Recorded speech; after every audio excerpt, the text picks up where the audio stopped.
Darius Quell was 34 years old, and until the night of his own engagement party, he believed he was the luckiest man in the room. He had built everything from nothing: a paid-off house in Atlanta worth over $400,000, a career, and a woman he loved completely. He had worked double shifts for 18 months to buy Priya's ring. That night, surrounded by family and the people they loved, he stepped onto the venue terrace for a breath of air and heard his fiancée's voice through a half-open door. She was speaking to her best friend. She didn't know he was listening. She said, "I'm finally going to be rich, Becca. He has no idea what he's sitting on." Darius stood motionless while the music played and the champagne flowed 30 feet away. The woman who cried at his toast. The woman who said she loved him. She had researched his assets before she ever said yes. What Darius did next, quietly, methodically, without a single raised voice, she never saw coming.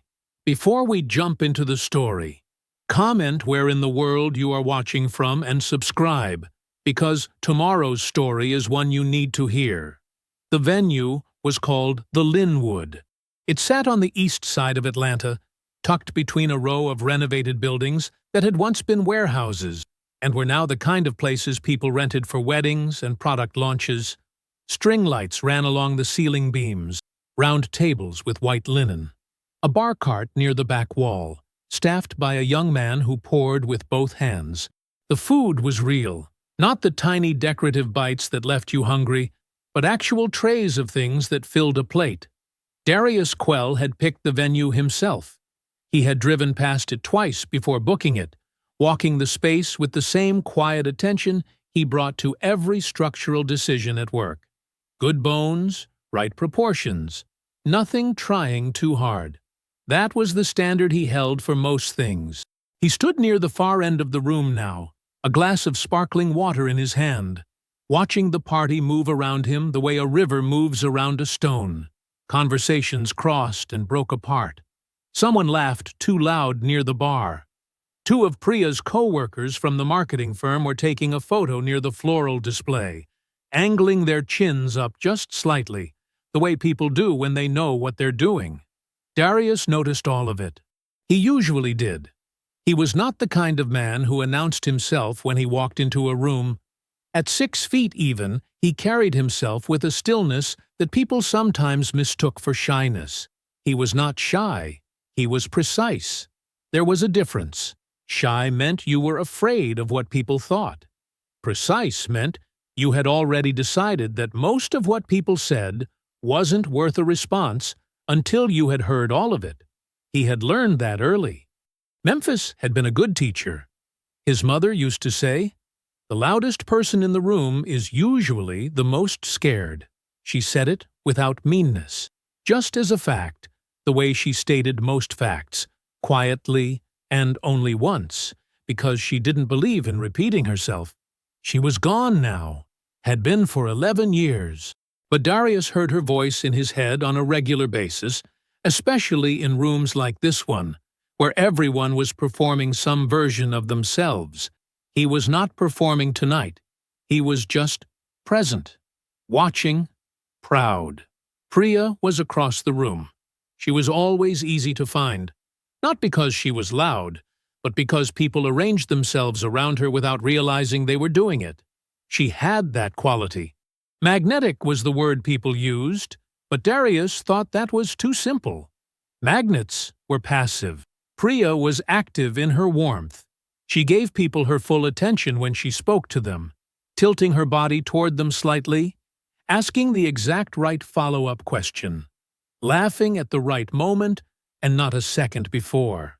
It was a skill. He had always admired it. He watched her now. Deep green dress, hair pinned up on one side, and felt the specific satisfaction of a man who had chosen well. That was what it felt like. A settled, earned thing. He thought about the ring. 4 months of savings. He had looked at cheaper options. He had not bought one. He had not planned to fall in love with her. That was the honest truth. They had met at a rooftop party. a mutual friend, a crowded summer evening, the city laid out below them in amber and orange. She had been standing near the railing, not performing for anyone, just looking out. He had walked over mostly because the view was better from that side. She had looked at him and said, "You're the first person who's come over here who hasn't immediately said something about the view." He had said, "I was going to. I just wanted to actually see it first." She had smiled. Not the dazzling, full-performance smile. A smaller one. Real, he thought. He had thought it for a long time after. The thing that sealed it, though. The thing that moved her from someone he was falling for to the person he was going to build his life with, happened 8 months later. His Aunt Constance's 4th of July cookout. A backyard in Decatur. Plastic folding tables, the kind of heat that makes the air feel thick. Constance was not an easy woman to sit with if she didn't like you. She had spent 30 years as a paralegal and had developed an instinct for people that bordered on unsettling. Darius had watched from across the yard as Priya pulled a chair close to Constance and stayed there for 2 full hours. Not out of obligation. She was leaning in, asking questions, laughing at the answers. When Constance stood to refill her plate, Priya stood too and took the plate from her hands without being asked. Constance had caught Darius's eye over Priya's shoulder. She had given him a single, small nod. That was all he needed. Now he set his glass on a passing tray and moved toward the terrace. The room was warm from bodies, and the summer night pressed clean and cooler through the door at the far end. He needed a minute of quiet.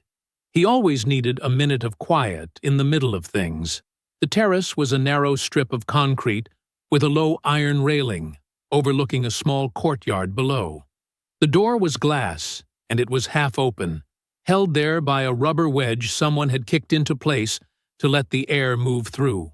He stepped outside. He heard Priya's voice before he saw her. She was below, just around the corner of the building, in the shadow of the courtyard, where the string lights didn't reach. She was not alone. Becca's laugh came first, low and conspiratorial, the laugh of someone sharing something private. Then Becca's voice. "So, how does it feel? Future Mrs. Quell." Darius went still. Priya's response came a half-second later. The voice was different. Not the warm, calibrated voice from inside. Drier, flatter. Something underneath the surface, finally breaking through. "It feels like I'm finally going to be rich, Becca." "That's exactly how it feels." A beat. Becca. "You sure he's worth that much?" Priya. "He has no idea what he's sitting on. The property alone." From inside, a voice called Becca's name. Bright and oblivious, cutting through. The sound of heels on stone. Movement. Gone. Darius stood on the terrace. The string lights glowed through the glass behind him. The sounds of the party. Glasses touching. Someone's laughter rising above the rest. The low current of music, pressed against him from the other side. He did not move for a very long time. Then he went back inside. He found the center of the room. He picked up a fresh glass. He waited for the right moment, and when it came, he tapped the glass twice and smiled. The room quieted. He spoke about love, about what it meant to find someone who made you want to be better and more and steadier than you already were. He was specific, a detail from their second date, something she had said about her grandmother that he had never forgotten. He was warm. He was unhurried. He looked at Priya while he spoke, and his voice did not shake once. By the end, Priya's eyes were full. The tears moved down slowly, real-looking, specific. Her hand was pressed to her chest. The room made the sound rooms make when they believe something completely. Darius raised his glass. He filed the tears, too. The coffee had gone cold an hour ago. Darius had not touched it since. It sat on the kitchen table in front of him, a dark circle inside a white mug. And he looked at it sometimes the way you look at something you meant to do and forgot about. The legal pad beside it had 3 lines written at the top and then nothing. He had stopped writing when he realized he didn't need to write it down. It was already organized in his head. It had been organizing itself all night, while he lay on top of the covers and stared at the ceiling and listened to the quiet. He had not slept. The house was early morning still. Light came through the kitchen window in a long, flat stripe across the floor. Pale, not warm yet. Outside, a car moved slowly down the street and was gone. He looked at the legal pad. He picked up the pen. He wrote, "What do I actually own?" The house first, because the house was the clearest thing. He had bought it 5 years ago for $340,000, a modest brick bungalow in a neighborhood that was just beginning to shift, the kind of neighborhood real estate agents described carefully, because the truth of it was better than it used to be, and they didn't want to say that plainly. He had put down 30%. Then he had paid extra every single month, methodically, the way his mother had taught him to approach anything that mattered. 18 months ago, he had made the final payment. He owned it outright. No mortgage, no lien, nothing attached to it but his name. The county assessor's current estimate, $410,000. The actual market value, given 2 comparable sales on his street last spring, was probably closer to $430,000. He wrote that down. Then he wrote the 401k, maxed every year since he was 27, the year he started at the firm. He had never skipped a contribution, not even the year the car died, and he was eating rice and canned salmon for 3 weeks. The balance now was just over $190,000. Then the brokerage account. He had opened it before he met Priya. Before he met anyone serious, really, back when he was 30, and had started to see clearly that the money he saved inside a company retirement account wasn't the only kind of money worth building. He had opened it quietly, funded it gradually, and never mentioned it to anyone except his financial advisor. Not because he was hiding it. He simply did not discuss money the way some people discussed money. He never had. Current balance, $218,000. He did not write that number down. He held it in his head instead, where it had always lived. He set the pen down and sat back. He thought about the question she had asked him. 8 months into the relationship, they had been at his kitchen table, this same table, and she had been looking through a home magazine she'd brought over, and she had looked up and said, casually, "What's your investment stuff like? Do you have a financial advisor, or do you just do the 401k thing?" He had deflected. Not suspiciously. He had simply said he kept it pretty simple, that he had a guy he checked in with a couple times a year. He changed the subject to something she had said earlier, and she had followed easily, laughing. What he remembered now was what happened after that. She never asked again. Not once. In the months that followed, months of shared dinners and weekend trips and long conversations about the future, she had never circled back. Not casually, not directly. The subject simply disappeared. He had noticed it at the time, filed it as, "She's not materialistic. That's a good sign." He had felt warmly about it. He understood now why someone stops asking. It is because they have already found another way to find out. He pulled his laptop over and opened the shared bills account, the one they had set up 6 months ago, practical and organized, a clean column of utilities and subscriptions, and the catering deposit for the wedding. He went through every transaction. Nothing alarming, everything reasonable. She had been contributing her half on schedule, clean on the surface. He closed the laptop. He sat with it. He picked up his phone. Floyd answered on the second ring, voice still carrying the rough edge of someone recently awake, though it was almost 7 in the morning. "You good?" "I need your brother-in-law's number," Darius said. "Walt?" A pause. Not a long one. "Give me 20 minutes. That was all Floyd said. "No, what happened? No, is everything okay?" No, are you sure? Just the 20 minutes, stated like a fact, like it was already done. Darius set the phone down on the table. He stood and walked into the living room. The engagement photo was on the mantel. Priya had framed it herself and placed it there 2 weekends ago while he was at the hardware store. He had come home to find it already up, and she had been in the kitchen making dinner, and the whole thing had felt easy and good and settled.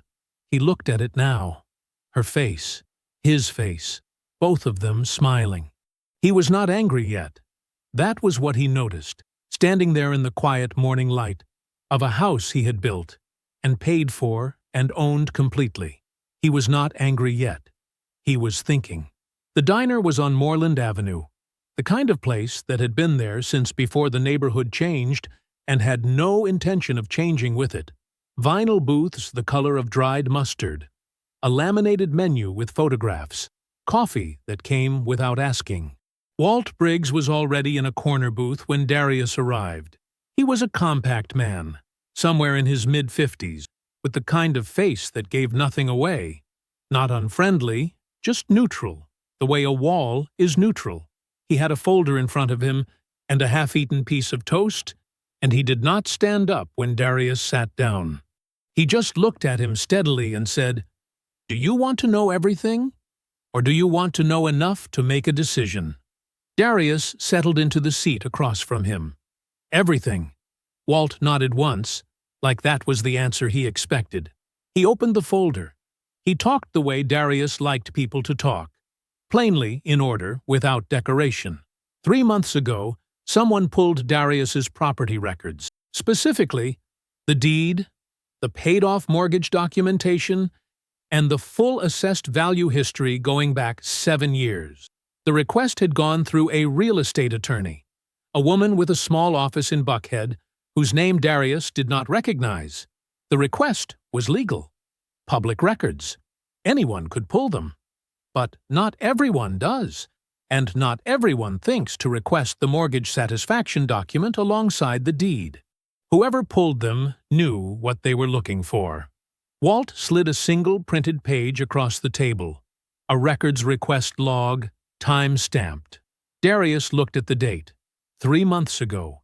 He had proposed 2 months ago. He did not say anything for a moment. He looked at the page. He thought about the ring, which had cost him 4 months of savings. He thought about her face when he got down on one knee, the way her hand had gone to her mouth, the way her eyes had filled. He set the page down. What else? Walt told him about Gordon Ashby without any particular emotion, the way you describe weather. Ashby was a residential contractor out of Charlotte, mid-40s. At the time Priya was with him, he was projecting significant success, a development deal that looked, from the outside, like it was about to make him wealthy. It collapsed. A financing arrangement fell apart. A partner pulled out, and the whole thing unwound fast and ugly.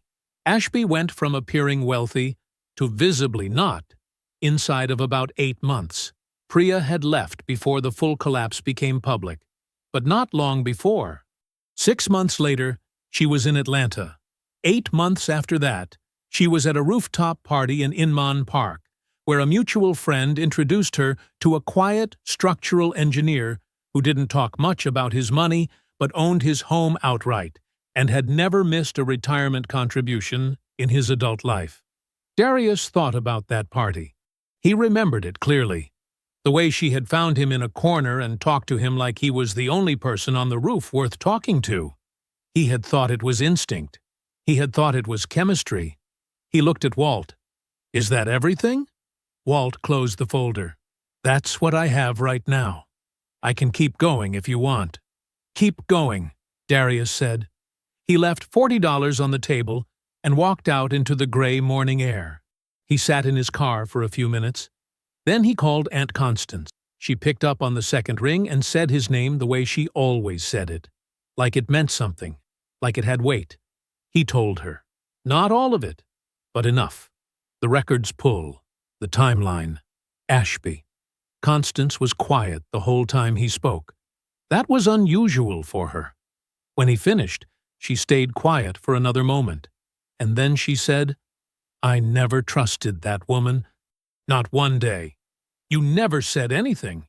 You were happy." A pause. "I'm not going to put a hole in my nephew's happiness on a feeling, but it was always a feeling." He asked her what she meant. "She doesn't look at you like someone she loves, Darius. She looks at you like something she wants. There's a difference. I've known that difference my whole life, and I know it when I see it." He didn't argue. He didn't say anything for a while. Constance's voice came back, quieter. "What are you going to do?" "I don't know yet," he said. "I'm still thinking." "Then keep thinking," she said, "and don't let her know you are." Dinner that evening was pasta. Priya had made it from scratch, the kind of detail she was good at. Fresh herbs from the pot on the windowsill, the good olive oil, candles she lit without making a thing of it. She talked about the honeymoon, Amalfi Coast, maybe, or Portugal. She had been looking at a small hotel in Lisbon she thought he would love, terraced and quiet, with a view. He listened. He smiled at the right moments. Then he said, gently, framed as care, "I've been thinking we should be totally transparent going into this. Financially. I'll show you everything. I want you to feel secure." He watched her eyes. She smiled. She said, of course, that sounded healthy, that she loved that he thought about them that way. She said she'd pull her accounts together. She touched his hand. She did not say a single specific number. He noticed. He let it pass. He asked about the hotel in Lisbon and watched her brighten and talk. "She's good," he thought, "but she doesn't know I'm playing." The report was waiting in his email at 5:47 in the morning. Darius was already up. He had slept in pieces, 2 hours here, 90 minutes there, and given up somewhere around 5. He made coffee. He sat at the kitchen table in the dark with his laptop open and read. Walt had sent a PDF, 31 pages, clean formatting, no commentary, just facts laid in rows the way facts should be. Darius read it twice. The debt came first. Priya Whitmore carried $74,000 in outstanding personal debt. Walt had broken it down by source, organized and precise. 4 credit cards, 3 of them with balances that had been climbing steadily for the past 2 years. The minimum payments barely keeping up with the interest. Combined balance just over $29,000. A personal loan from a regional lender, originated 18 months ago. Balance remaining, just under $27,000. The loan had been used, based on the application's stated purpose, to consolidate earlier debt, which meant the $29,000 on the cards wasn't the beginning of the problem. It was what survived the consolidation. And then the third item, a private arrangement. Informal on its face, but Walt had found it. A notarized document filed through a small civil attorney's office in Decatur. A personal loan from one Becca Strand to Priya Whitmore. Amount? $18,000. Date? 18 months ago, nearly to the day. Interest rate? 0. No stated repayment schedule. No stated repayment trigger. Just a condition. 3 words where the specifics should have been, per mutual agreement. Darius read those 3 words 3 times. He set his coffee down. He stared at them. Per mutual agreement. That wasn't a loan document. That was a contract with something written in invisible ink. He kept reading. The Gordon Ashby section was thorough. Walt had pulled records, cross-referenced dates, and built a clean chronology that left nothing to interpretation. Priya and Ashby had been together for 14 months. During that time, Ashby's development project had generated significant local press. A mixed-use build in a Charlotte suburb. The kind of thing that, if it worked, would have been worth real money. Priya had been present in the coverage twice. A charity event photograph. A groundbreaking ceremony photo where she stood slightly behind and to the right of Ashby, smiling the exact right amount. The project collapsed in the spring. By summer, Ashby was liquidating personal assets. By fall, Priya was in Atlanta. The timing was not subtle. But it wasn't supposed to be subtle to someone reading a report. It was supposed to be invisible to someone sitting across a dinner table, watching her light candles and talk about hotels in Lisbon. Darius sat with that for a moment. He was not a man who looked wealthy. He drove a 6-year-old truck. He wore plain clothes. He didn't talk about money at parties. He had never once, in Priya's presence, mentioned the number in his brokerage account. But he owned his home outright. And 3 months before he proposed, someone had pulled the records that proved it. She had not found him by accident. She had found exactly what she was looking for. Not flash, not performance, but the quiet, documented kind of stable. The kind you had to look for specifically. The kind that didn't announce itself. He thought about the rooftop party in Inman Park. The way she had singled him out. He had thought it was instinct. He had thought it was chemistry. He closed the laptop. He called Floyd from the driveway before he drove to work. Floyd listened without interrupting, which was not natural for him, and meant he was taking it seriously. When Darius finished, there was a short silence. "The Becca loan," Floyd said. "That condition? Yeah. You need to know what she's getting out of it." "I know. So let me take her to lunch." Floyd said it the way he said most things, like it was obvious, like it had already been decided. "I'll tell her I want to get to know Priya's people. She won't think twice." Darius thought about it for exactly 3 seconds. "Keep it casual. Don't push. Just listen." "Dee, come on." Floyd sounded almost offended. "You know how I do." He did know. Floyd had a gift for it. The easy laugh, the meandering conversation, the way he could make a person feel like the most relaxed they'd ever been, right up until they'd said something they hadn't meant to say. He had watched Floyd do it at work, at family functions, at the poker table. It was one of the most useful things about him, and Floyd knew it and weaponized it cheerfully. "Set it up," Darius said. "Done." That evening Priya made stir-fry. She played music from her phone, something soft and wordless. She talked about a co-worker who was driving her crazy, a birthday dinner she wanted to plan, a rug she had seen online that she thought would look perfect in the living room. He listened. He nodded. He asked one question about the rug, the color, and she brightened and described it in detail, and he listened to that too. She reached over and squeezed his hand before he went to bed. He said goodnight. He smiled. He did not sleep for a long time. The restaurant was a casual Italian place in Midtown, the kind with checkered paper on the tables and a lunch special written on a chalkboard. Floyd had picked it deliberately. Nothing too nice. Nothing that said, "This is a meeting." Everything that said this is just two people who both care about somebody. He was already seated when Becca arrived. She was put together in the way Darius had described, sharp underneath the ease of her, moving through the room like she owned the air in it. She smiled when she spotted Floyd, and the smile was warm and practiced in equal measure. Floyd stood up and waved like he'd been waiting on a friend. "Becca! Hey! Hey! I was starting to think you forgot about me." She laughed. "I'm 3 minutes late. I've been here 10. I'm already on my second breadstick." He gestured at the basket. "Please, help me stop." She sat down. She was relaxed. That was the point. Floyd talked for most of the first 20 minutes. He talked about the Falcons, specifically at length about a game from 3 weeks ago that had no business going the way it did. He talked about a coworker who had microwaved fish in the break room twice in 1 week. He talked about a parking ticket he was still mad about. Becca laughed in the right places. She was good at being present, he noticed. She asked a follow-up question about the coworker. She gave her opinion on the parking ticket, which was that he should fight it, which he agreed with enthusiastically. He ordered the fettuccine Alfredo. The server looked at him for a beat. "We don't have that." "What? It's an Italian place?" "It's a Tuscan place." "Is that different?" Becca laughed.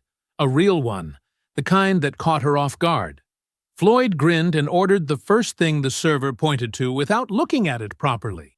Becca ordered the arugula salad and a sparkling water. He let the conversation breathe for a while after that. Let her get comfortable. Let the laughing settle into something easy. Then, somewhere between the bread and the food arriving, Floyd leaned back in his chair and let his voice drop into something more genuine sounding. Not serious. Just sincere. I'll be honest with you, Becca. And this is just me. This is not Darius. He doesn't even know I'm saying this. I just want to make sure, you know. Like Darius is my brother. Not by blood, but in every way that counts. And he's a private dude. He doesn't talk about his business, but he's got a lot going on. A lot to offer. And He shrugged. I want to make sure Priya's got her stuff together too, you know? Like, that they're on the same level. That she's solid. He kept his voice light, kept the shrug in it. Just a loyal friend rambling. Becca looked at him for a moment. Something moved behind her eyes. A small calculation, quick and tidy.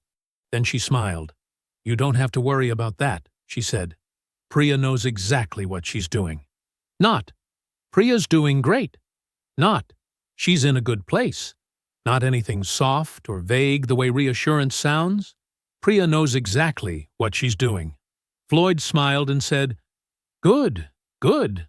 That's all I needed to hear, honestly, and moved on to asking about the wedding venue, and Becca talked about it comfortably for the rest of lunch. But he had heard it, the precision of it, the wrong word in the wrong place, landing like a footstep in an empty building. He called Darius from the parking lot. She's in on it, Floyd said, no preamble. Whatever it is, Becca is in on it. Darius was quiet for a moment. What did she say? I asked if Priya had her finances together. She said, exact words, Priya knows exactly what she's doing. Another silence. Yeah, Darius said. That's not what somebody says when they're vouching for a friend, Dee. That's what somebody says when they're confirming a plan. I know. Okay. Floyd let that sit. What do you need from me? Right now? Nothing. Go home. The family dinner that evening was at Aunt Constance's house. Her idea, her cooking, her table. It had been planned 2 weeks prior, before any of this, back when dinner at Constance's was just dinner at Constance's. Priya had a work obligation. She had kissed Darius on the cheek and told him to give her love to everyone. He had said he would. He drove there alone. Constance made smothered chicken. Terry brought rolls from the bakery on Cascade. They ate and talked, and it was, for a few hours, almost exactly what it looked like. After dinner, while Constance was packaging leftovers and Floyd was doing what Floyd always did, standing near the food, technically helping but mostly grazing, Terry touched Darius's arm. Can I talk to you for a second? He followed her out to the back porch. The neighborhood was quiet. A dog was barking somewhere down the street, far enough away to be just a sound. Terry stood with her arms crossed, not from coldness but from the posture of someone holding something they didn't know how to put down. A few weeks ago, she started, then stopped. Started again. I was at your place. Priya didn't know I was still there. I'd come to drop off that casserole dish I'd borrowed, and you weren't home yet, and she said come in and wait. And I was in the kitchen, and she stepped out to take a phone call. Darius looked at her.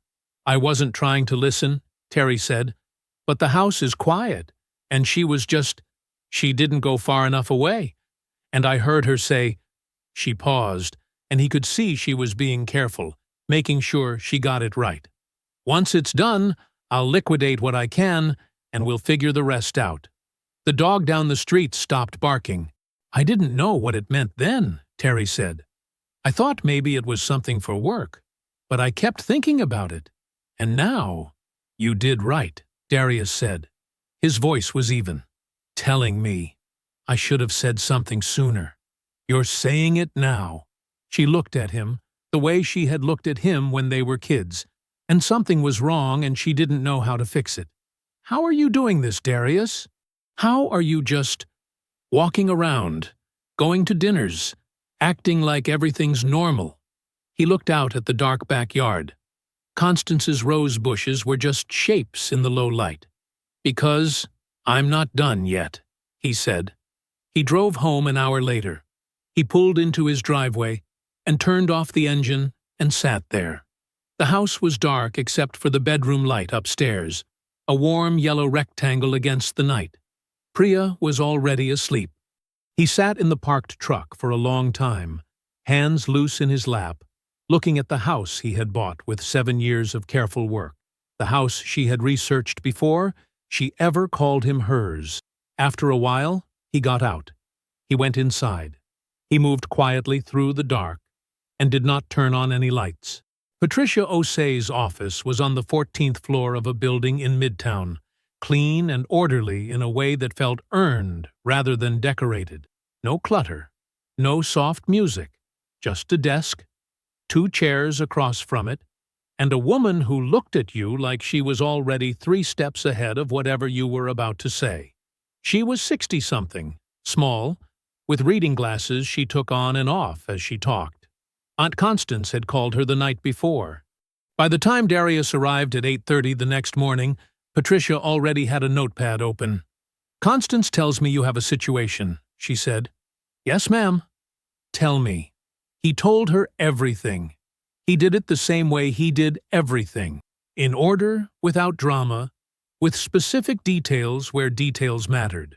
The party, what he heard, Walt's report, the property records pull, the debt, Becca's loan, Terry's kitchen. The deed clause Priya's attorney had tried to bury. He set Walt's report on her desk, along with the annotated summary Patricia's paralegal had already begun cross-referencing based on what Constance shared the night before. Patricia listened without interrupting. She took notes in a small, tight hand. When he finished, she looked at her notepad for a moment, then looked at him. "You want to get out clean," she said. It wasn't a question. "I want her to get nothing that's mine," Darius said, "and I want it documented."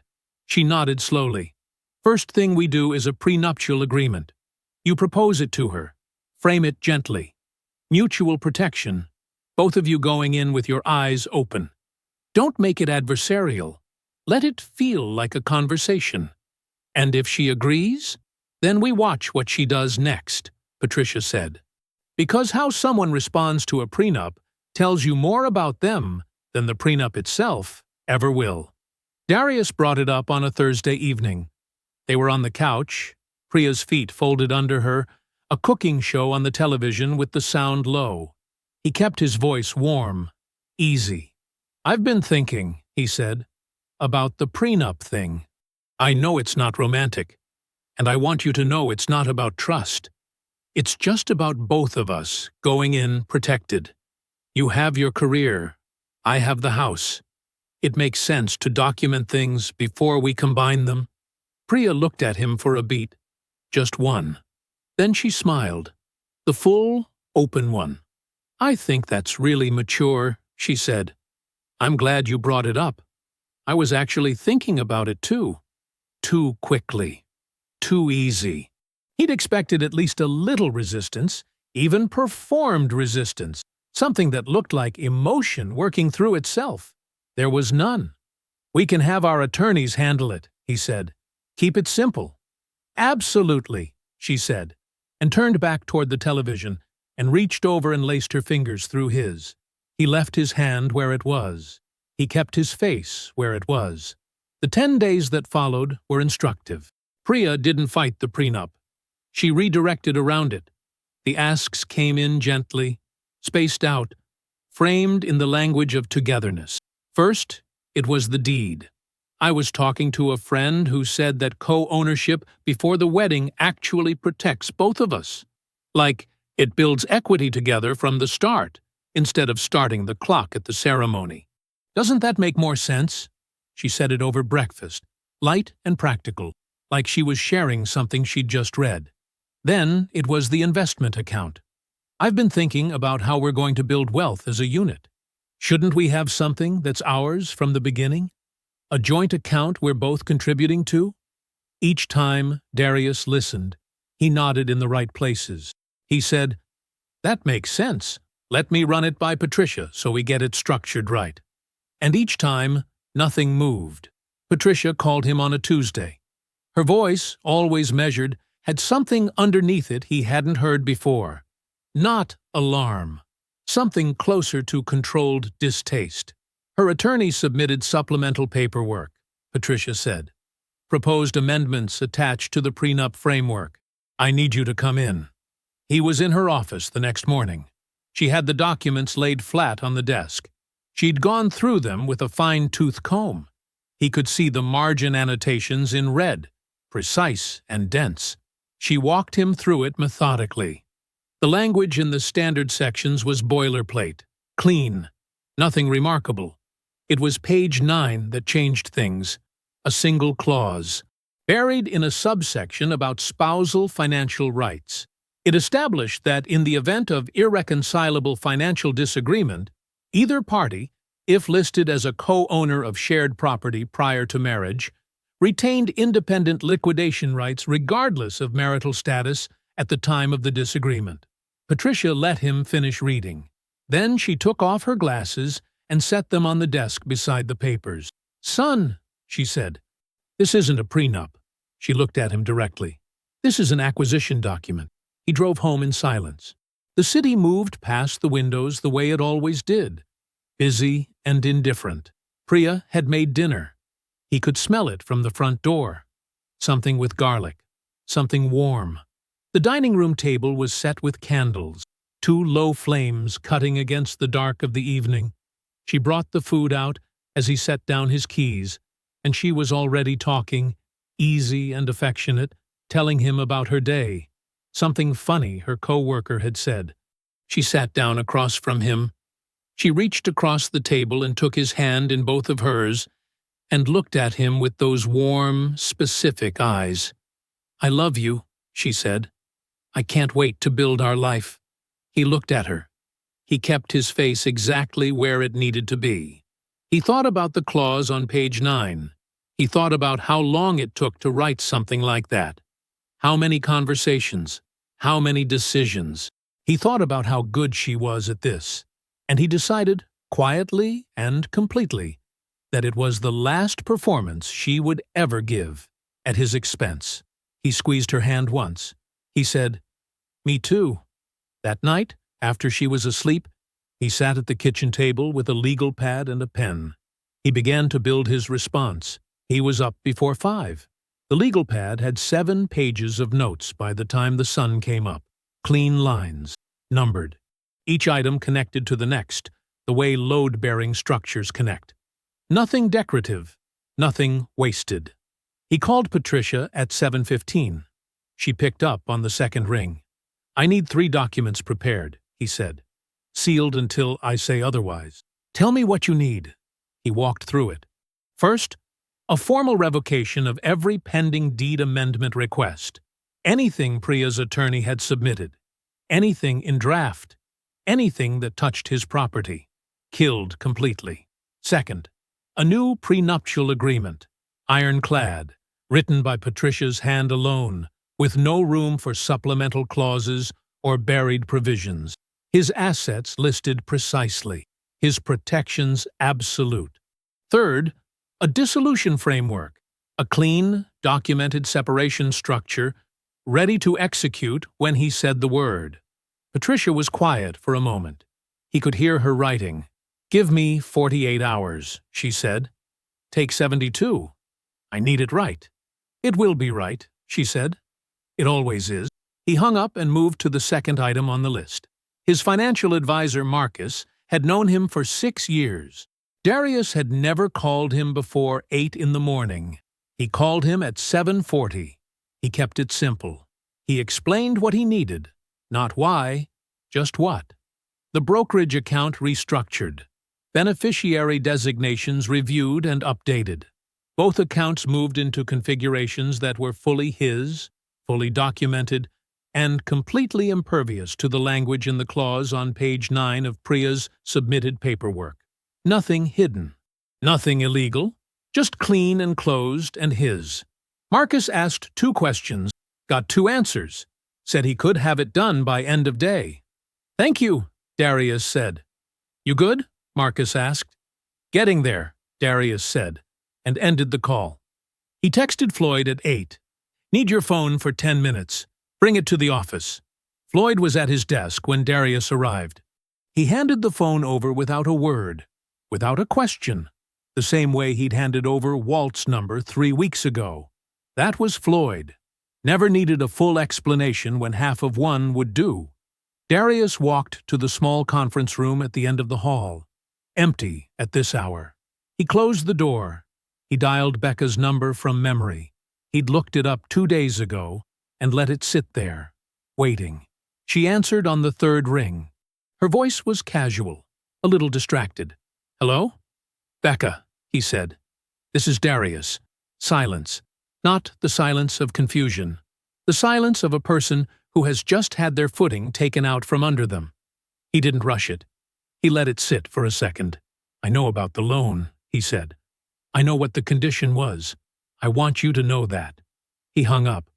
He stood in the conference room for a moment. Outside the glass, the office was starting to fill.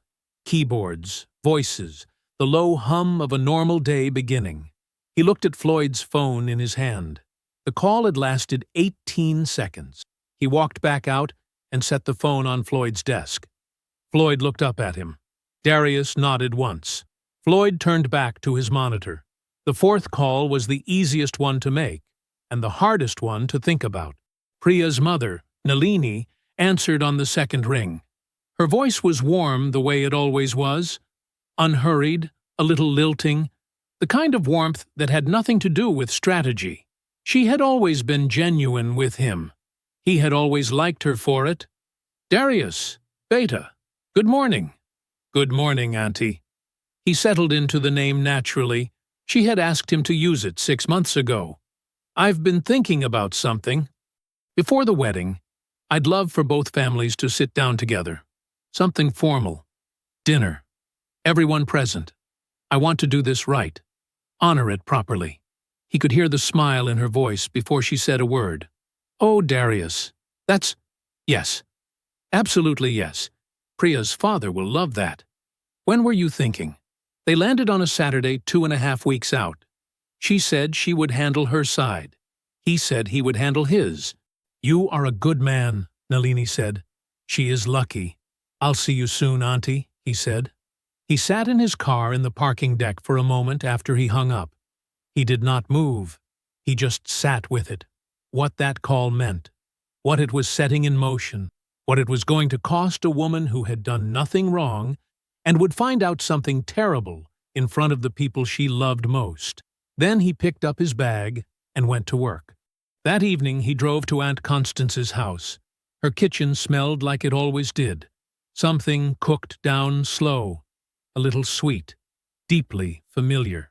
She set a plate in front of him without asking and sat across from him and folded her hands. He laid out the full plan. All 4 moves. The dinner. Patricia's documents. What comes next?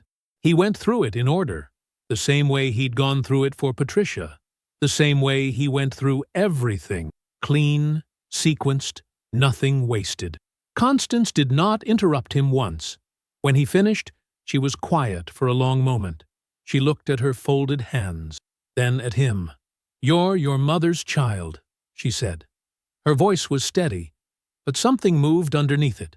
She never got loud either. But Lord, when she moved, she stopped. She didn't finish the sentence. She didn't have to. The table looked the way his mother used to say a table should look when it mattered. White linen. Real glasses. Not the ones in the back of the cabinet. The good plates. The ones Aunt Constance had brought over 2 weeks ago in a box she carried herself, setting them down on his counter without explanation, the way she did most things that mattered. Candles, low and steady. A centerpiece of dark greenery that Terry had put together that afternoon, while Floyd stood in the kitchen pretending to help, and actually just eating the olives. Darius had cooked, not catered. Cooked. Braised short ribs, roasted vegetables, good bread from the bakery on Peachtree, a bottle of scotch for Priya's father, Vijay, Balvenie 14, which Vijay had mentioned once at a birthday dinner 4 months ago, offhand, the kind of detail most people let fall right through them. Darius had written it down that same night. They arrived in 2 groups, 7 minutes apart. His side first, Constance in a deep plum dress that made her look like someone who had already won. Terry beside her, quieter than usual, eyes moving around the room with the careful attention of someone managing something heavy behind her expression. Floyd last, in a blazer he had clearly ironed himself, his big laugh already filling the entryway before the door had finished opening. Priya's family came next. Nalini first, pulling Darius into a hug and pressing both his hands between hers. Vijay behind her, measured, formal, a man who showed respect through attention. He shook Darius's hand with both of his and looked him in the eye and said, "Good house," with the quiet approval of someone who didn't hand out compliments loosely.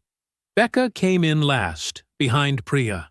She wore something expensive and simple, her face arranged into a version of warmth that Darius now recognized the way you recognize a particular kind of joint that's been incorrectly welded. The seam is there if you know where to look. Priya was beautiful. She had worn the earrings he bought her for Christmas. She kissed him at the door and told him the table was perfect, and looked at him with something that might have been love, or might have been relief, or might have been both at once. He was no longer certain those were different things with her. He said, "Come in. Everyone come in." 40 minutes. That was how long he let it breathe. He moved through the room with a plate of appetizers and the ease of a man who had nowhere else to be. He topped Vijay's glass and asked about the drive up from Buckhead. He asked Nalini about the birthday dinner she had mentioned planning, 3 weeks out, she'd said on the phone, and watched her face light up that he'd remembered. He and Floyd managed to get into a loud, briefly ridiculous disagreement about whether a particular Falcons game had been called correctly, which made Vijay laugh in spite of himself and broke the formality of the room down to something comfortable. Terry sat beside Constance. Constance sat straight. Neither of them laughed as much as usual, but no one noticed. Floyd was loud enough to cover both of them. Becca stayed close to Priya. She drank her wine slowly, which Darius noted because Becca did not usually drink slowly. They moved to the table. Darius served. He kept the conversation easy. Family stories, light history, the wedding venue, plans. Priya held his hand once across the corner of the table, and he let her. At the 40-minute mark, he stood. He picked up his glass. He looked around the table, both sides of it, all of them, and he let the room settle into the kind of quiet that follows naturally when someone stands and the expectation of a toast forms in the air. "I want to thank everyone for being here tonight," he said. His voice was calm, easy. "Both families at one table matters to me. I don't take it lightly." Nalini smiled. Vijay nodded. Priya looked up at him with something warm and open in her face. "I want to talk about what a marriage is built on," he said. "What the foundation actually is. Because I'm a structural engineer, and I've spent a long time understanding what holds things up and what brings them down." He set his glass down. He reached under his chair. He placed a manila folder on the table in front of him. Then he placed one in front of Floyd, and Floyd, without expression, without theater, stood and set copies at each place along the table. Priya went very still. "I want to talk about honesty," Darius said, "because before we go any further, before we go one single day further, there are things that need to be said out loud, in front of the people who love us." He opened his folder. He didn't raise his voice. He didn't tremble. He laid it down the way he would lay down calculations on a project that was already decided. Clear, sequenced, and exactly right. The terrace, the courtyard, the half-open glass door, and exactly what he had heard, and exactly what Priya had said, in her own voice. to the woman sitting 3 seats to her left. Nalini's hand moved to the table's edge.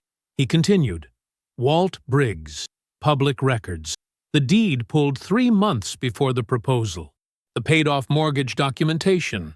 The assessed value history, requested through a real estate attorney contact, at a time when Priya had no professional reason to need any of it.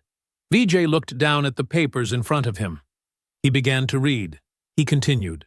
Patricia Ose's annotated summary, 2 pages, clean and precise, of the spousal rights provision buried in the supplemental paperwork Priya's attorney had submitted. The clause highlighted. Patricia's note in the margin, 3 words in her careful hand. Acquisition, not protection. Priya said, You don't know what you're talking about. Her voice was controlled. Almost. From the far end of the table, Becca pushed her chair back. She set her napkin down. She moved her eyes toward the hallway.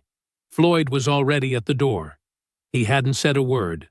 He was just there, his big frame easy in the doorway, his hands loose at his sides, his expression perfectly still.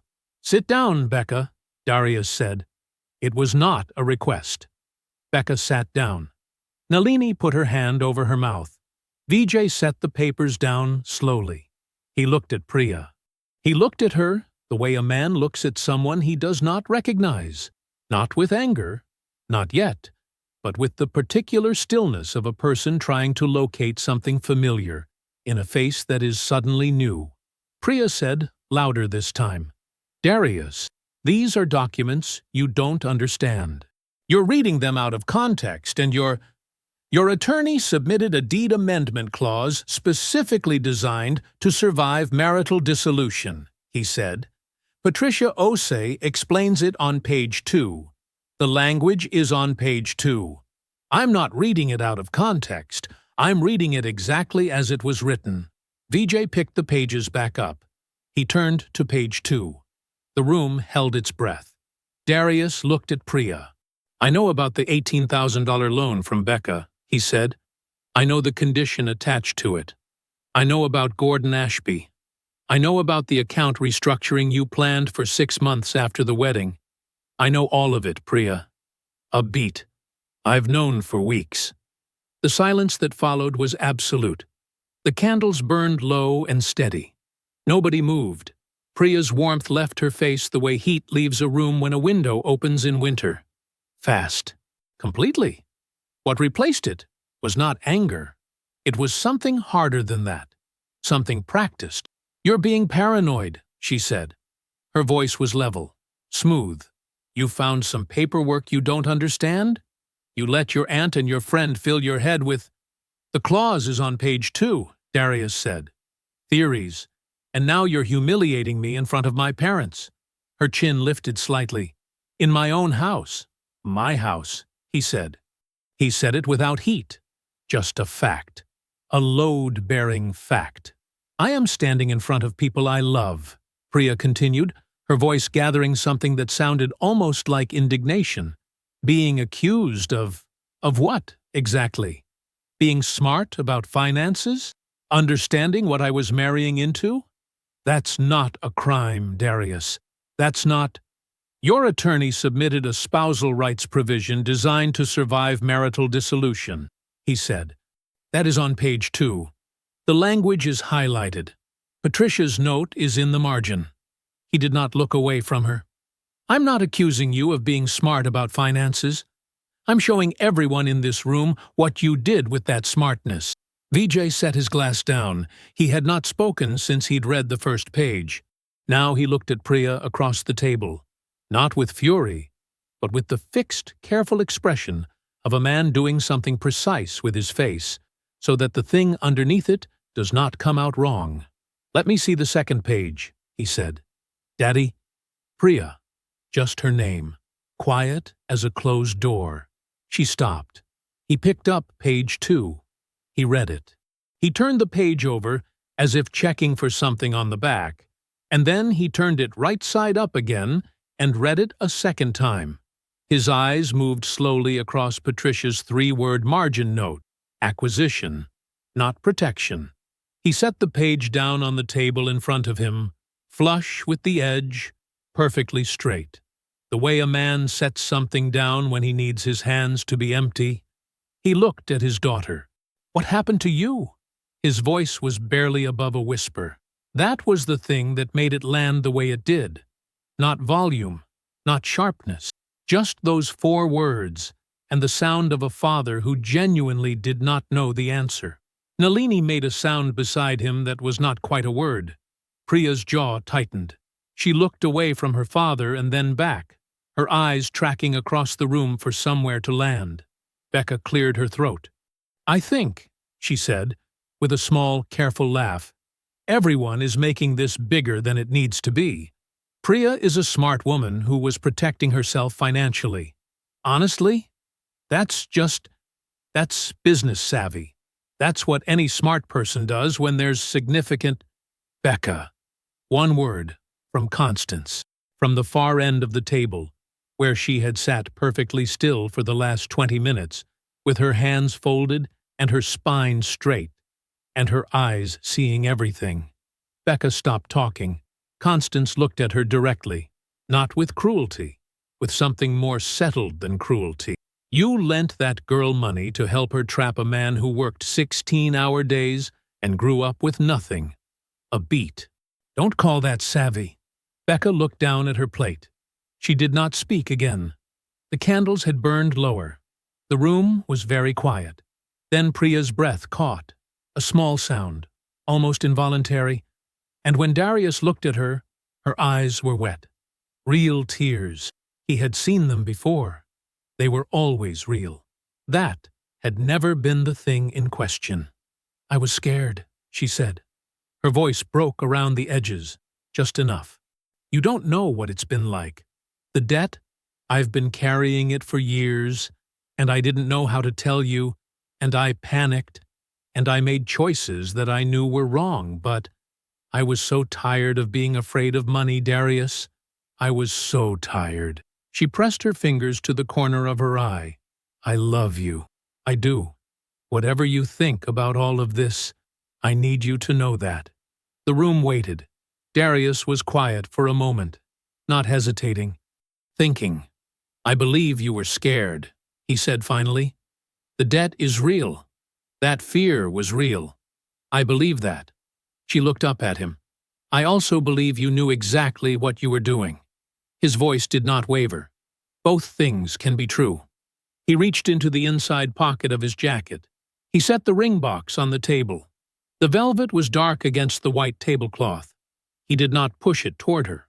He simply placed it there, between them, where everything that had been between them now was. The engagement is over. No one moved. No one spoke. Under the table, Terry found his hand. She didn't say anything. She just held on. He let her. It was the only moment all night that cost him something he couldn't completely keep inside. The consequences did not arrive like a storm. They arrived the way cold does, quietly, settling into everything. Darius did not call anyone. He did not make any moves. He simply went back to work on a Monday morning and let the world do what the world does when the truth is finally in the room. Priya's firm had 2 board members who knew Darius professionally. He had worked with one of them on a commercial project 3 years back. The other had been at a conference where Darius presented load analysis on a mixed-use development in Buckhead. Neither man was his close friend. Neither man needed to be. Stories move. That is simply what they do. He never learned exactly how it traveled. He didn't need to.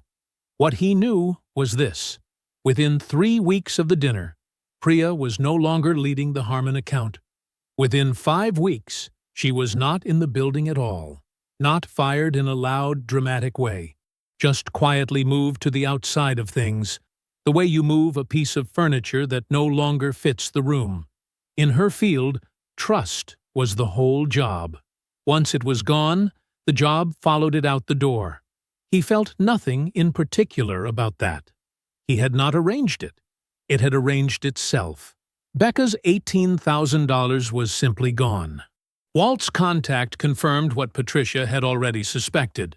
The moment the loan's conditional nature was documented and entered into the legal record, the agreement became unenforceable. There was no mechanism by which Becca could recover it without exposing the condition itself, which exposed the plan, which exposed her. She did not try. She was smarter than that. The $18,000 was the cost of what she had done. She paid it in silence, which was the only currency left to her. Priya's parents were a different matter entirely. They did not make any public statements. They did not call Darius, and he did not call them. Nalini sent a brief, careful text 2 days after the dinner. Just, "I am so sorry, Darius." And he replied warmly because she had nothing to be sorry for, and he wanted her to know he understood that. Vijay did not speak to his daughter for 6 weeks. That was the thing Priya had not calculated for. She had run every scenario in her head. Darius was certain of that. She was too precise not to. She had calculated losing Darius. She had calculated legal exposure. She had probably even calculated the job. But she had not calculated her father setting her document down flush with the edge of the table and asking, in a voice barely above a whisper, "What happened to you?" and then going silent for 42 days. That was the gap in her math. Some costs you cannot see until they are already paid. 14 months later, Darius was in Memphis, Aunt Constance's backyard on a Saturday afternoon in late September. The light was going golden the way it does that time of year, low and warm and unhurried, falling through the oak trees she had planted 15 years ago and never stopped believing would get tall. They were tall now. The yard was full. Neighbors he'd known since childhood.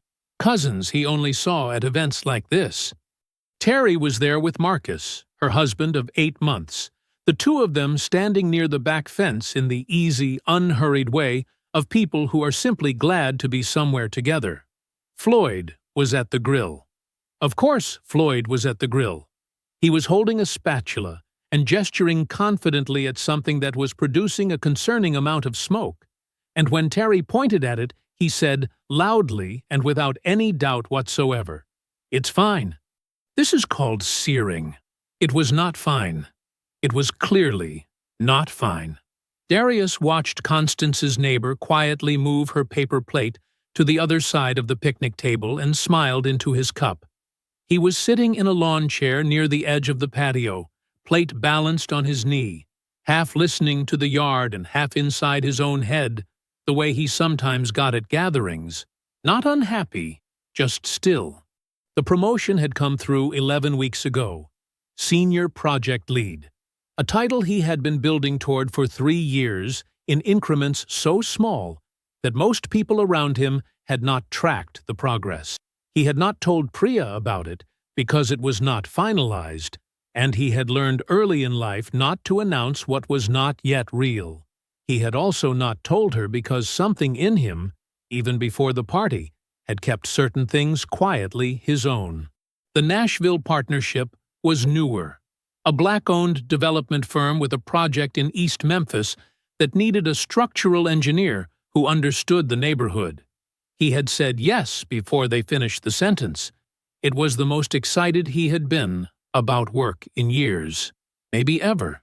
He was building something real, something his, something that had nothing to do with anyone who had tried to take from him. It felt exactly like it was supposed to feel. Across the yard, Aunt Constance caught his eye. She raised her glass of sweet tea, slow and deliberate, the way she did everything. He raised his. She never got loud, but Lord, when she moved, he smiled. "Yeah, I know where I get it." I hope you enjoyed that one. Be sure to like the video and subscribe so you don't miss the next story. I've picked out 2 more for you that I think you'll really like.